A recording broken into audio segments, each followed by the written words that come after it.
You never really know who your neighbor is. You might wave at them every morning, smile politely, and think you've got them figured out. But sometimes, the person living just a few houses away carries secrets big enough to shake the entire neighborhood. And if you're ever tempted to pull a gun on someone, maybe, just maybe, make sure she isn't the commander of the President's Secret Service. It all started on a bright Sunday morning in a quiet, picture-perfect neighborhood.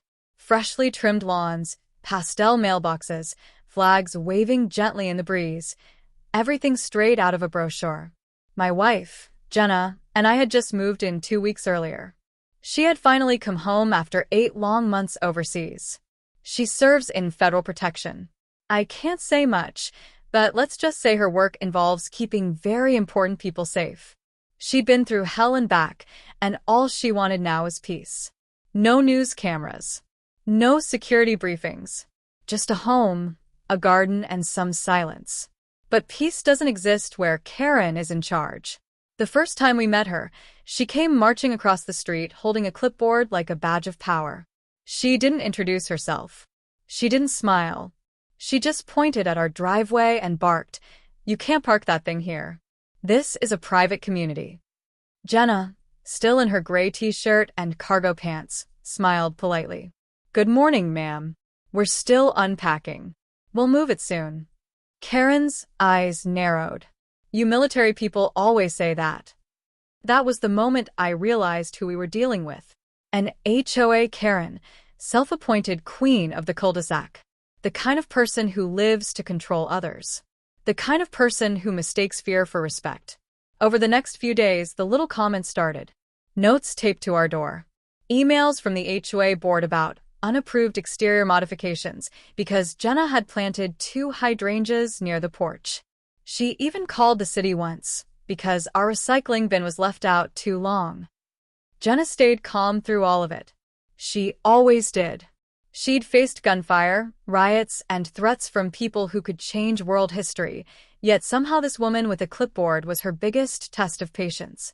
Then one afternoon, Karen saw Jenna in uniform for the first time. It wasn't her full gear, just her training jacket with a small embroidered emblem. Karen froze, stared, and said, "So that's what you pretend to be?" Jenna blinked. "Excuse me?" Karen smirked. "You walk around with patches and badges, trying to act like some kind of agent. This neighborhood doesn't allow cosplay." I swear, I saw the tiniest flicker in Jenna's jaw, that little movement she does when she's trying not to react. But she didn't rise to it. She just said, "Have a good day, ma'am," and walked away. Later that night, I asked her how she could stay so calm. She looked at me and said quietly, "Some people only understand power when they feel it." I didn't really know what she meant. Not yet. A week passed. The tension grew thicker every day. Karen started taking photos of our car. She complained to the board that we attracted suspicious visitors because one of Jenna's co-workers, an agent, had stopped by. She even went around to the neighbors telling them Jenna was faking a government identity and carrying illegal weapons. It was humiliating. Every time Jenna went out for a jog, Karen's blinds would twitch open. If we sat on the porch, Karen would make some snide remark about wannabe cops. And yet Jenna never lost her composure. I thought it was admirable. But deep down, I could see something building behind her calm. Then came the night that changed everything. It was just after sunset, one of those heavy evenings when the air feels charged. I was inside on a call, and Jenna was outside, locking up the SUV. The street was quiet, except for the faint sound of cicadas. Then, from across the street, a voice sliced through the air. "Hey, you, stop right there." Karen. Jenna turned slowly, her hand still on the car door. Karen was storming toward her, flashlight in one hand and something else glinting in the other. Jenna frowned. "Ma'am, it's late. Is everything all right?" Karen's voice cracked with rage. "Don't you ma'am me. I know your type. You think you're above the rules." The flashlight beam shook in Karen's trembling hand, and that's when Jenna saw it, metal. A small handgun. Karen raised it, shouting, "Get on the ground. You're trespassing." "I'm not scared of your fake badges." I ran out the door so fast I nearly tripped. My heart stopped. The sight of that weapon pointed at my wife made everything freeze. But Jenna didn't move like a normal person would. She didn't panic or scream. She just stared at Karen, expression calm, eyes sharp as steel. Her voice was almost whisper quiet when she said, "Ma'am, put the weapon down." Karen's hand shook harder. "You think you can tell me what to do? This is my neighborhood." And then, in one motion so fast I could barely register it, Jenna stepped forward. She turned, twisted Karen's wrist, and the gun hit the ground with a metallic clatter. In 3 seconds flat, Karen was on her knees, hands behind her back, and Jenna had kicked the gun away. Jenna spoke again, voice low but steady. "Ma'am, you just assaulted a federal officer." Karen went pale. What? Before I could even process what had happened, flashing lights filled the street. One police car, then another. Then, to everyone's shock, 3 unmarked black SUVs. The entire neighborhood poured out of their houses, standing in stunned silence as uniformed men stepped out, men I recognized immediately. Secret Service. Karen's face drained of color. What is this? What's happening?" One of the agents approached Jenna, saluted slightly, and said, "Commander, are you all right?" Karen's mouth fell open. "Commander?" Jenna nodded calmly. "I'm fine, Agent. Secure the weapon and take her statement." The next few minutes felt unreal.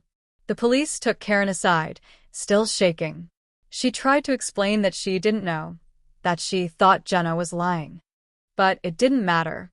She had pulled a gun on a federal agent, the head of the president's security detail, no less. Word spread like wildfire.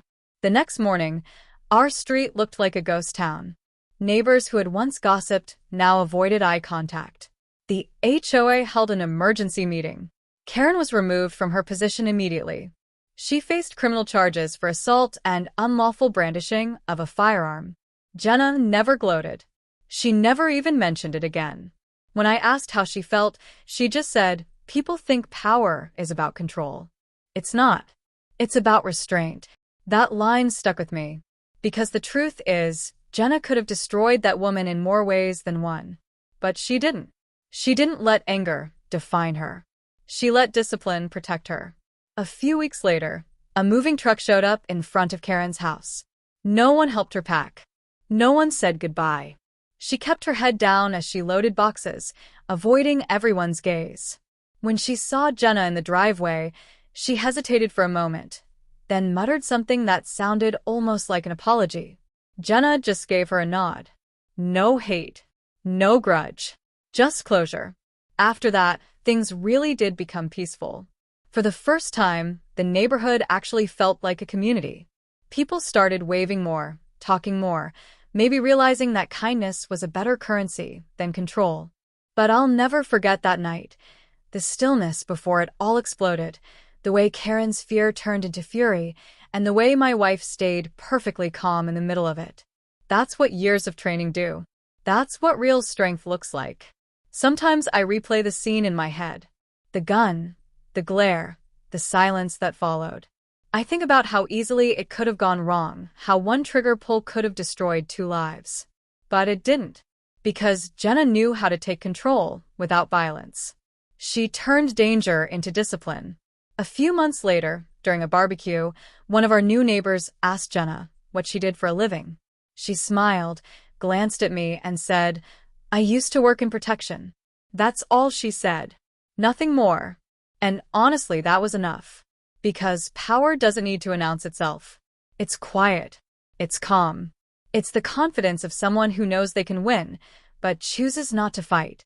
That day, I learned something I'll never forget. You never know who you're really talking to. The person you judge, mock, or try to control might be the very one who could save your life someday.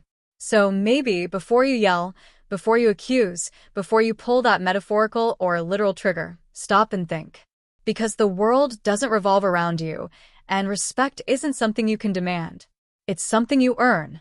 Jenna still walks the dog every morning, still smiles at the neighbors, still tends her garden. Most people in the neighborhood have no idea who she really is. And that's how she likes it. One night, sitting on the porch, I asked her if she missed her old job. She looked out at the quiet street and said, "I still do it, just on a smaller scale." I laughed. "You mean keeping this neighborhood safe from Karens?" She grinned. "Something like that." There was a soft breeze, the kind that carries peace with it. The kind we'd been chasing since the day we moved in. And I realized then, peace isn't about where you live. It's about who you are when chaos finds you. That's what my wife taught me. That's what Karen never understood. If you think power is loud, you've never met a woman like my wife. Because real power whispers. And sometimes it lives right next door. Soft piano music fades in.